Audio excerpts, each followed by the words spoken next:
আরে ভাই উপদেষ্টা ভাই, জুলাই বিপ্লব যদি সফল না হতো তুমি উপদেষ্টা হতে পারতা না।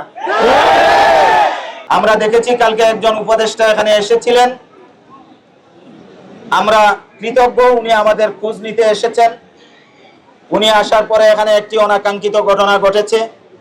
আমরা তাৎক্ষণিকভাবে আপনাদের মিডিয়ার মাধ্যমে সারা জাতিকে এই অনাকাঙ্ক্ষিত ঘটনার জন্য জগন্নাথ বিশ্ববিদ্যালয় পক্ষ থেকে আমরা আন্তরিক দুঃখ প্রকাশ করেছি।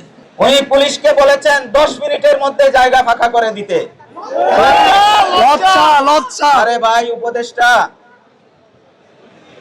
ভাই, জুলাই বিপ্লব যদি সফল না হতো তুমি উপদেষ্টা হতে পারতা না। উপদেষ্টা হওয়ার পরে তুমি পুলিশ প্রোটেকশন নিয়ে চলো। এই জন্য তোমার বাপ এখন যদি সেই ফেসিবাদী বাপ হয় রে ভাই, তো আমাদের কি হবে?